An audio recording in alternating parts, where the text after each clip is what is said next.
Model Making Guru is sponsored by emodels.co.uk, your one-stop shop for all your model making needs.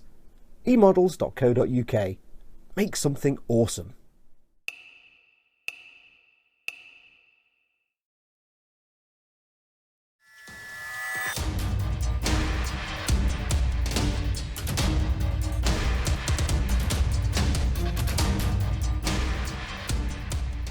Hey everyone, it's Foxx Model Making Guru here. Hello, and welcome to another episode of my Warhammer Conquest series, in which I'll be following all the 80 issues of the Warhammer Conquest partworks from Hachette.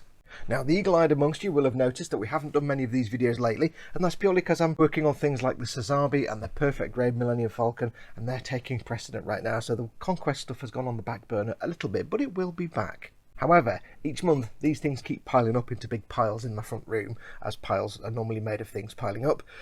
Talking rubbish, Fox. And anyway, these things are piling up and I need to do something with them. So here's the plan going forward. On the Warhammer Sundays live streams, I'm going to be assembling all the kits, all the models that come with them, just to get them done and out of the way and in the cabinet awaiting paint later on. We can film that later. But some of these do come with special bits and bobs, little magazines or rule sets and other things. And I need to keep them all sort of together and coordinated so I know which bits go with which magazines. It's a bit like herding cats. So what I'm going to do going forward is each month as these turn up, I'm going to do a quick video like we're about to see now, which is the overview, the quick look of what you get that month, what the magazines are, what the plastic is, and if you get any freebies and extra bits and bobs. Then later on I can come back and get them all painted up. They'll have been assembled during a Warhammer Sundays live stream, so it's just a case of getting them painted up. This way it means I can film the what's in this month's package, put everything filed away, put the magazines in a pile ready for me to work on. I don't put them in the folder yet, that's not a good idea, but I'm not sitting there with piles of stuff that I need to mentally keep a track of which comes with which. It's just easier for me. So this is going to be the first one, issues 19, 20, 21 and 22. Now I do have a few of these backed up, so we'll do quite a few of these in the next coming week or so, and then from then on, each month as a pack turns up, I'll go through and give you a quick look through, and then once all my other projects are out of the way, we can get back onto painting all these. So let me go and get these ready, and we'll have a quick look at what we get in this pack. Okay, so the first issue we get this month, or this time, is issue 19, and with this we get Lord Felthius and his filthy, dirty, tainted cohort. Yes, basically 3 Blight Lord Terminators and Lord of Contagion, Felthius. Yes, let me read you this little thing. There's a Death Guard, obviously it's 3 more Chaos dudes. It says here, Blight Lord Terminators are relentless veteran plague marines who wear cataphracti Terminator armour. Though they are slow to advance, they are incredibly tough and carry a range of deadly weapons, including plague spewers, blight launchers, flails of corruption, bale swords, and bubotic axes. Blight Lord Terminators take great pride in their ability to survive even the most horrendous wounds. Their ancient cataphracti armour is blessed with diseased resilience, a gift from Grandfather Nurgle. Yeah, so you get those 3 guys, and Lord Felthius himself. Look at that face. Spooky. Some of the faces on these Chaos dudes, on these, oh, it's just a mouth. Oh, it's scary, isn't it? It is actually quite scary. So we get 3 guys in there. We obviously get the obligatory how to paint guide. Now, it doesn't actually say in here anywhere, this is where we're up to now. We'll come back to these guys later. And it's showing you this, which hasn't up till now appeared, where you see the finished thing. And it keeps saying the finished painted models. I'm like, is that as far as this is going to go? Yes, I think this might be as far as the paint job in the magazine goes, but we'll soldier on.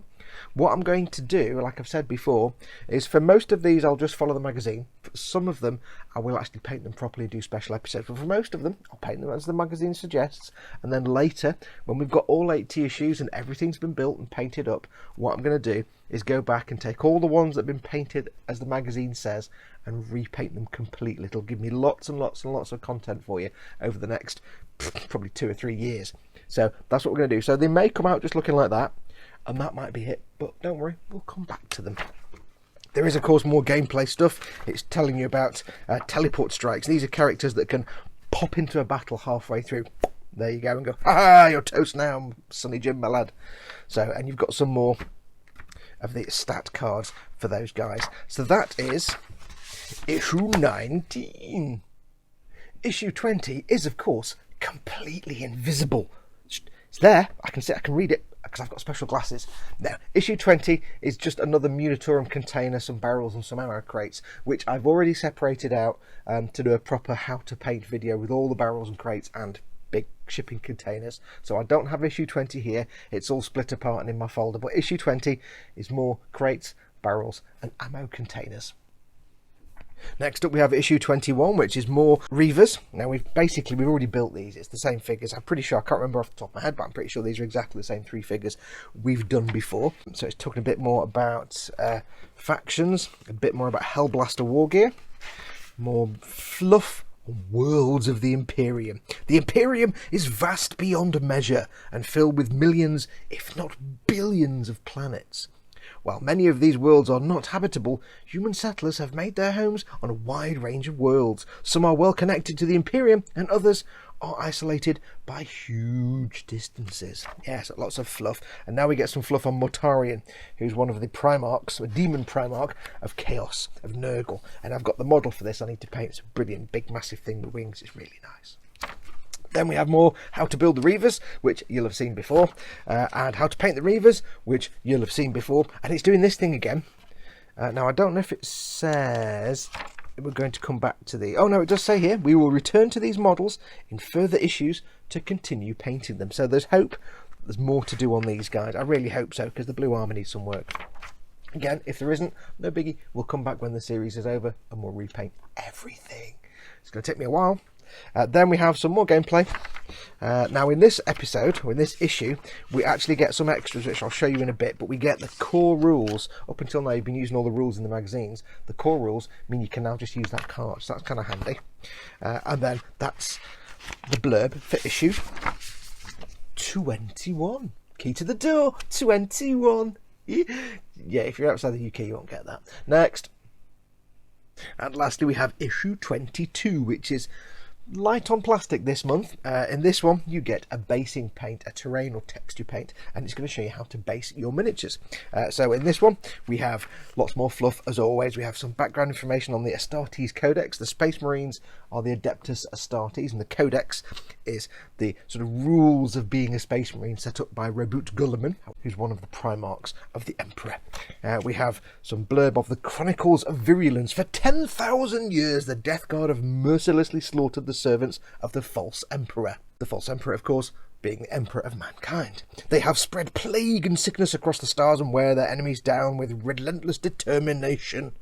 Yeah, so more fluff about them. We have some information on the Great Crusade, which is the crusade to reunite all the colonies of mankind after the Horus Heresy. More worlds of the Imperium. And then we have a section on how to paint the bases. Bit simple this, it's paint the bases. It just goes through each one that you've built so far, so they're kind of padding it out a bit for 3 or 4 pages. Yeah, it's a bit...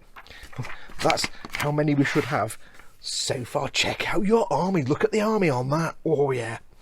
So that's where we're up to so far. And then a bit more gameplay. It's actually explaining how to set up your own battlefield here. On one of the previous game mats it explains how there's a sort of blank side where you can set up your own terrain and your own bits and bobs. And that is issue 22. Now let's have a look at what you actually get with each magazine. In issue 19, of course, you get Lord Felthius and his cohorts. The model of Lord Felthius itself is beautifully sculpted, as are all these Death Guard models. They are the monopose pushed-together models that you get in the Dark Vengeance set, but that doesn't mean they're not very good. They are brilliant. He's got this beautiful textured fur cloak on his back. Now, the magazine doesn't show painting that at all, and if issue 19 is as far as painting of these guys goes, that's a shame. However, like I said, once I get to the end of the project, I can start repainting stuff. I'll show you how to do this. But yes, that's Lord Felthius, and we obviously have a sprue for all 3 of his tainted cohorts, which again, the detail is fantastic. And again, it's not the usual Games Workshop plastic, it's this weird... It is Games Workshop plastic, but softer, but brittler, which doesn't make any sense at all, I know. It's a bit more like butter, but more brittle. So more beautiful detail. And of course, 4 bases for those guys. And they've got little pops in the bottom, so they go in a specific place. I always think that's a shame. I think it's nicer to have the choice of where you want to put them on the base, but it doesn't really matter. So 4 bases for those guys. Next up is issue 20, which, like I said, I've already taken those bits out and I'm halfway through painting them for a full painting video. So again, it's just crates, barrels and the Munitorum container. You've seen those in the other 2 issues. You know what they are. Nothing new to show there. Issue 20, you get a ton of stuff. You get, first of all, a tiny sprue, just a small single sprue for your 3 new Reavers. We've seen this sprue before. I'm not 100% sure. I'd have to go back and check the video. I think these are the same Reavers, but I'm not 100%. So if I am incorrect, do point out in the comments. They might be slightly different ones. I'm not fully sure. But again, it's that weird, softer but more brittle plastic. And again, lots of lovely, lovely detail on those. They are quite nice to paint when you paint them properly. So that's that. However, we also get 3 stands for those guys. Slotter bases, which is weird. I don't remember the other guys being slotter bases. Maybe these are different figures. They might be. I think they might. Somebody tell me in the comments, because I'm too busy filming this to actually check now, but these might be different. I don't remember the other guys having slot bases. I could be wrong. I'm talking rubbish. So you've got 3 slotter bases. Interesting. But we also get, with this, we also get a little sampler of some literature. Now, if you're new to Warhammer, you won't know there's a thing called the Black Library.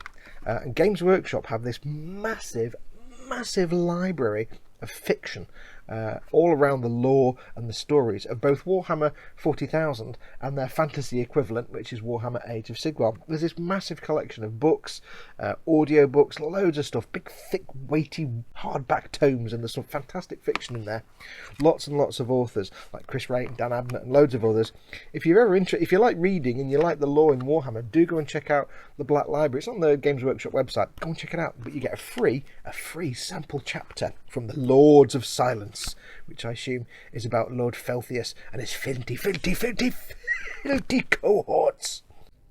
The Cadian Gate is broken, and the Imperium is riven in two. The might of the traitor legions, kept shackled for millennia behind walls of iron and sorcery, has been unleashed on a darkening galaxy. Among those seeking vengeance on the corpse emperor's faltering realm are the Death Guard, once proud crusaders of the Legionis Astartes, now debased creatures of terror and contagion.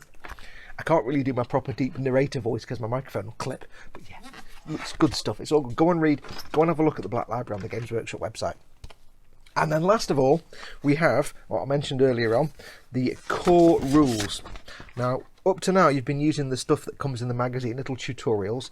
What you're basically doing from now on is you can have this as your very simple, quick reference guide to the core rules. We're playing proper Warhammer now, proper 40k. So these are the basic, very basic core rules: the movement phase, the psychic phase, the shooting phase, and what you can do. And these apply to any game you play. It's just a handy reference guide. Instead of having to have the magazine and playing just the missions in the magazine and having the other magazine to see what those missions were, all the stuff you've learned, you can incorporate it into these core rules. Now, obviously, if you're into the game playing, this is nothing. There's a whole codex, there's a whole book of rules like that thick, which admittedly is mostly fluff, but it's still a good couple of hundred pages of actual rules. So, yeah, but this will be indispensable. Now, if you want to play this and you want to make up your own games and use your own templates and so on, you want these rules. And then last of all, in issue 22, and I think I said that was issue 20, that last one, by the way. That was wrong. It's issue 21. This is issue 22. We get Astro Granite texture paint and possibly my favourite of all the Games Workshop Citadel brushes, the base brush. That is a little bit wonky. I think it's been squished in the packet, but it's good enough. This is a great bush? No, that's the wrong word. Great brush for doing, strangely enough, well, it's actually for putting on base coats, but you can use it for the Astro Granite. However, I'll probably use a different brush and keep this for myself. This is a fantastic brush for putting base colours down. Astro Granite is a texture paint. I'm not going to open it now because I don't want it to dry out, but texture paints are basically paints with lumps. They have textures to them. Some of them look like concrete, like Astro Granite has a kind of rough concretey look. Some of them look like dust and dirt, some look like mud, some look like cracked, dried, earthy sort of riverbed. They're brilliant. And this is what you're going to put on your bases. So I'm going to put this with my collection of the other paints we're using so far, and we'll get round to this. But this brush, I love this brush. But wait, there's more. If you're a premium subscriber to the partwork, you get some extra stuff. And this month it was the turn to get, first of all, this beautiful Space Marine chapters poster. Now, it only shows 100 chapters out of the, I think there are 1,000 chapters of Space Marines. But the beauty of this is, it's actually really hard to paint something that isn't just Ultramarines or, you know, whatever. There's about 5 or 6 sort of different factions that are really well known, and then the rest, some of them are really obscure. And actually finding one single place to get information, if you want to paint a specific chapter that isn't just a regular ultramarine or crimson fist or whatever. It's really hard without spending a fortune on different books and materials. It's quite difficult. So to have one poster that, even though it only shows 100, it shows 100 different ones. You can paint your Space Marines however you want. The only downside is you can't easily get decals for all these different chapter markings. That is quite fiddly. A lot of people actually have to paint these by hand, and that's quite scary. Unless, of course, you know someone that can make decals, or you can make your own decals, or perhaps you've found some third-party decals for various chapter markings. Some of them are quite simple, some of them are quite hard, but it does mean now you've got a single point of reference for at least 100 different chapters. I shall be putting this up on the wall, and I shall be keeping it, because eventually I'm going to get to the point of building Space Marine troops to sell them, and this is going to be quite handy, because I can make all kinds of different chapters. Next up is something that I was really looking forward to, and that is this beautiful limited edition, it's limited to the partwork, art book, which is absolutely fantastic for two reasons. One, it's lots of beautiful art. It's all the art you've seen on all the packaging, various places. You'll recognise a lot of these images, and some of the artwork is just fun. That's the poster we got. Some of the artwork is absolutely fantastic. But the best thing about this book is, for the first time, because a lot of places you don't get this, but for the first time I've seen anywhere, it's actually crediting the artist. And a lot of the stuff with Games Workshop products, you don't get an artist credit on the product itself. So it's nice to actually see the artwork with credit for the artist, because they have a lot of very, very talented artists at Games Workshop, and it's nice just to see who they are. So that comes free. Now, if I remember rightly, this is one of those things where they send you an email, or they include a letter in with your receipt the previous month and say, hey, next month we're going to send you this art book, and it's going to be an extra, whatever, £15 or £14, however much it costs. Does it sound? No, it doesn't say on the back. Normally it's like an extra bit, even above the premium subscription package. So whenever you get your monthly delivery, if you're on the premium package or if you're not, always check the invoice that comes with it, because what happens is it's an opt-out. It says basically, next month we're going to send you this beautiful art book, and we'll charge you however much, £14. If you don't want it, please call this number and let us know, or write to this address and let us know, and we won't send you one and we won't charge it. But if you don't let us know, we'll charge you and we'll send one to you. So always check your invoices when you get a package each month, just to make sure that the following month you haven't got something coming that you need to either cancel if you don't want it, or that you need to make sure there's extra money in there for when they do take the payment, because they'll take a bit more than normal each month. So do keep your eyes open. They're opt-out, not opt-in. And there you have it, issues 19, 20, 21 and 22. Not a bad haul at all, whether you're a premium subscriber or not. It's still a good haul. There will be an extra sprue, remember, for the barrels and containers. I'm in the middle of painting those, but it's the same brown plastic sprue you've seen on 2 other occasions. So there you go, that's this one. Now I do have, I think, about 3 more of these 4 packs that I haven't opened yet, so I'll get them filmed, the quick overview of what you receive in the rest of this week, in the coming days. And like I said, I'll be building all the plastic bits into little people and little vehicles in my Warhammer Sunday show, which I've got one in about an hour and a half, so I need to get this done. So I'll be building these later on today. Today is Sunday. So I'll get the rest of these filmed over the next few days, and then going forward each month I'll just do a quick video showing what each month has delivered, and then later on, once the other projects are done and out of the way, we'll get back into the painting of all this good stuff and get them all painted up and done. But until then, I shall say thank you very much for watching. If you want to subscribe to this partwork, there is a link in the description below. Do go and check it out. I do recommend it. It's a good way to get started building 2 armies and saving a whole mess of cash when you're doing it, so give it a try. But until next time, take care of yourselves. Go make something awesome. Go be awesome. You there, be awesome. And I shall say, adios, amoebas.